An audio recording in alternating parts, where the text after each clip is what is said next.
আসসালামু আলাইকুম সবাইকে, আশা করি ভালো আছেন। আজ জানবো ফ্রিজে মাসে কত টাকার কারেন্ট বিল আছে। অনেকে ভাবেন ফ্রিজে কারেন্ট বিল অনেক বেশি আসে, আসলে সঠিক হিসাব জানলে পরিষ্কার বুঝবেন। চলুন স্টেপ বাই স্টেপ দেখি। তো ভিডিওটি খুব গুরুত্বপূর্ণ হতে চলেছে, সবাই না টেনে সম্পূর্ণ ভিডিও দেখবেন, লাইক দিবেন, সাবস্ক্রাইব করবেন। এখন আমরা শুরু করি। সাধারণত আমরা বাসাবাড়িতে যে ফ্রিজ ব্যবহার করি 90 থেকে 100 ওয়াট হয়ে থাকে। আমরা 100 ওয়াট ধরে হিসাব করি। ফ্রিজ 24 ঘন্টা একটানা চলে না, কিছুক্ষণ চলে, পর্যাপ্ত ঠান্ডা হলে আবার বন্ধ হয়, কম্প্রেসার অন অফ হয় বারবার।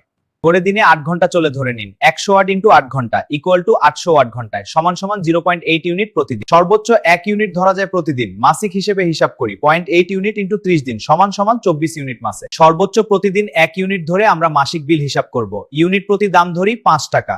প্রতিদিন 1 ইউনিট হলে মাসে 30 ইউনিট। 5 টাকা ইউনিট হলে 150 টাকা কারেন্ট বিল আসবে। আর যেসব এলাকায় 10 টাকা ইউনিট সেখানে 300 টাকা কারেন্ট বিল আসবে। এটাই হলো বাস্তব হিসাব। বারবার দরজা খোলার ফলে বিল বাড়ে। গরমকালে খরচ একটু বেশি। পিছনে বাতাস চলাচল ঠিক রাখুন। নন ইনভার্টার ফ্রিজের খরচ বেশি, ইনভার্টার হলে কম হয়, তফাৎ খুব বেশি নয়। ভিডিও ভালো লাগলে লাইক দিন এবং চ্যানেলটি সাবস্ক্রাইব করুন। আল্লাহ হাফেজ, আবার দেখা হবে।